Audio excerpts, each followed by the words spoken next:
Hello guys, welcome back again. आज हम study करने वाले हैं टीलोम सिद्धांत। और ये बेसिकली आपके, अगर आप बॉटनी के स्टूडेंट हैं, एमएससी कर रहे हैं, तो यहाँ पे आपको देखने को मिलेगा। यहाँ पर आप कॉलेज लेक्चरर का एग्ज़ाम देने वाले हैं तो वहाँ पे आपको देखने को मिलेगा। तो बेसिकली सबसे पहले हम जानते हैं टीलोम होता क्या है। जिम्मरमैन की अकॉर्डिंग के अनुसार टीलोम सिद्धांत क्या क्या दिए गए थे। मोस्ट इम्पोर्टेंट है, सुनते रहिएगा, कानों को खोल के रखिए, आंखों से ध्यान दीजिए और आपको पूरा समझ में आ जाएगा कि टीलोम क्या होता है। देखिए, बेसिकली अगर हम बात करें, जैसा मैंने लिखा हुआ है कि टीलोम द्विभाजी साकेत अक्ष की अंतस्थ शाखाओं को कहते हैं। ये अविभेदित होते हैं, यानी अनडिफरेंशिएट होते हैं, और एक सिरा युक्त होते हैं। ठीक है। जैसे मान लीजिए, ये आपका क्या है, टीलोम है, जो मैंने बताए हुए हैं ये टीलोम है। और इनका जो आधारी भाग होता है वो मीजोम होता है, यानी कि मीजोम भी एक तरह का क्या होता है, टीलोम होता है। ये वाला पार्ट हम जैसे बोल सकते हैं मीजोम। मीजोम भी एक तरह का क्या होता है, टीलोम होता है। मीजोम की वृद्धि और विभाजन से टीलोम का निर्माण होता है, जैसा कि आप देख सकते हैं। तो टीलोम क्या है, द्विभाजी शाखित अक्ष की अंतस्थ शाखाएं हैं। तो ये अंतस्थ शाखाएं क्या कहलाएंगी, टीलोम कहलाएंगी। ठीक है। अब हो सकता है, सॉरी, ये अब टीलोम मैंने दो तरह से हम देखेंगे, एक होते हैं फर्टाइल और एक होते हैं स्ट्राइल टीलोम। तो यहाँ पे आपको समझ में आना चाहिए कि वर्तमान समय में जो प्लांट पाए जाते हैं, पत्ती और शाखा युक्त पौधों की उत्पत्ति जो प्रिमिटिव प्लांट थे उनकी स्पोरोफिटिक एक्सिस से हुई थी। तो यहाँ पे जिम्बरमैन ने बताया कि टीलोम जो पाया जाता है उससे बीजाणु धानी का निर्माण कैसे होता है, मीजोम से टीलोम का निर्माण कैसे होता है, यहाँ पे ये जानना जरूरी है। तो यहाँ पे आपने देख लिया कि जहाँ पे टीलोम मिलते हैं उसे हम क्या बोलते हैं, मीजोम कहते हैं। मीजोम एक प्रकार का टीलोम ही है जो आगे चल के टीलोम का निर्माण कर देता है। अब ज़्यादा कंफ्यूज नहीं होते हैं और आगे आते हैं। दो तरह के टीलोम आप यहाँ पे देख सकते हैं, जैसे लास्ट वाले एग्जाम प्रीवियस में देखिए, यहाँ पे देखिए। एक टीलोम ऐसा है जिसे हम बोल रहे हैं फर्टाइल टीलोम, क्योंकि इसके अंतस्थ भाग पे, इसके सीड्स वाले भाग पे, ये जो आपको गोल गोल आकृतियां दिखाई दे रही हैं, इसे बोल रहे हैं हम बीजाणु धानी। इसे क्या बोल रहे हैं बेटा हम, इसे हम बोल रहे हैं बीजाणु धानी। तो ऐसा टीलोम जिसके अंतस्थ भाग पर, इसके शीर्ष भाग पर बीजाणु धानी पाई पाई जा रही है, उसे बोलते हैं हम फर्टाइल, यानी कि उर्वर टीलोम, जो जनन करने में सक्षम है, जो आके और प्लांट का निर्माण कर सकता है। एक ऐसा टीलोम होता है जिसके अंतस्थ भाग पर कुछ नहीं होता है, बंजर होता है बिल्कुल। ठीक है। उसे हम बोलते हैं स्टेराइल, बंजर टीलोम। ठीक है। बंद टीलोम भी बोल सकते हैं इसे, जो आगे जनन नहीं कर पाएगा। तो ये दो तरह की टीलोम आपको ध्यान रखने हैं। आई होप आपको समझ में आ गया होगा। अब नेक्स्ट देखते हैं। तो बंद टीलोम जिसमें बीजाणुधानियां नहीं पाई जाती हैं, फर्टाइल टीलोम जिसमें बीजाणुधानियां पाई जाती हैं। अब जिम्मरमैन का साइंटिस्ट आए, उन्होंने टीलोम थ्योरी को और ज़्यादा डिस्क्राइब करके बताया। इन्हीं का नाम चलता है टीलोम थ्योरी में।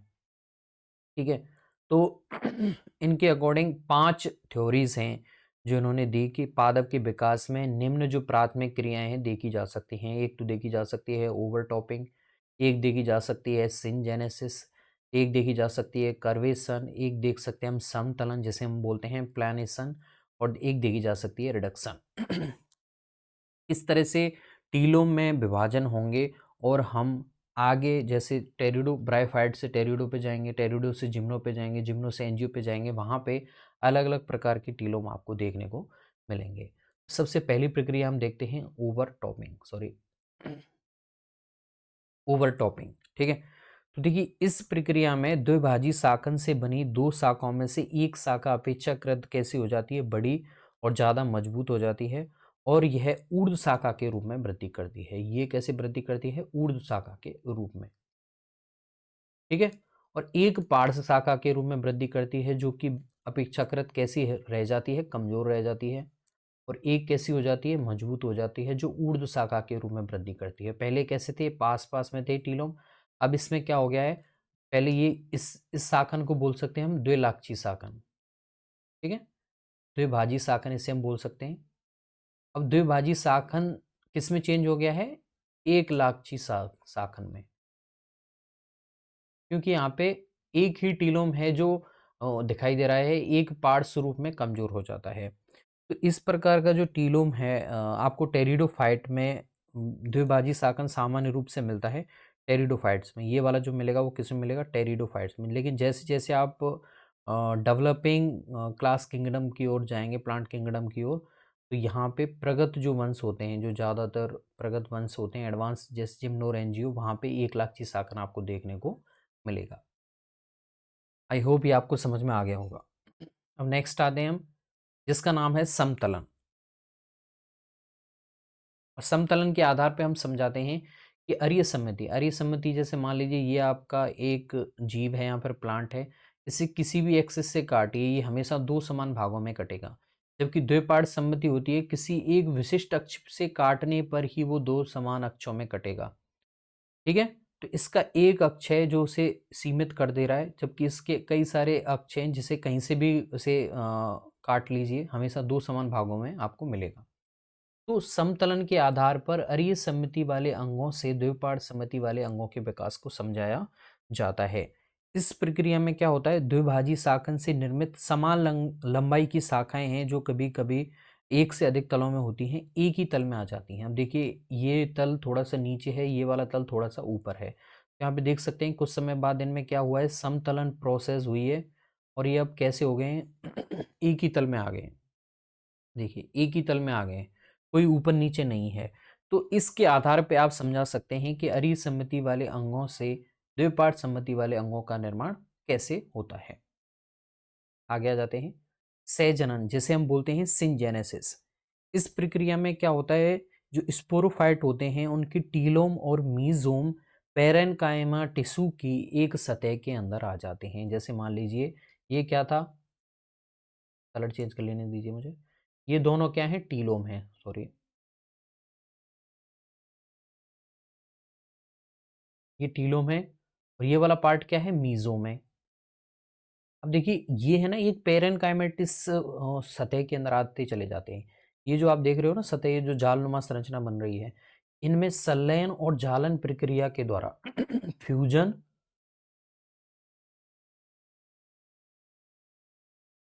और वेविंग प्रक्रिया के द्वारा ये एक जाल में आ जाते हैं, पेरेन्काइमेटिस ऊतक के जाल में। तो इससे निर्माण होता है सहजनन का।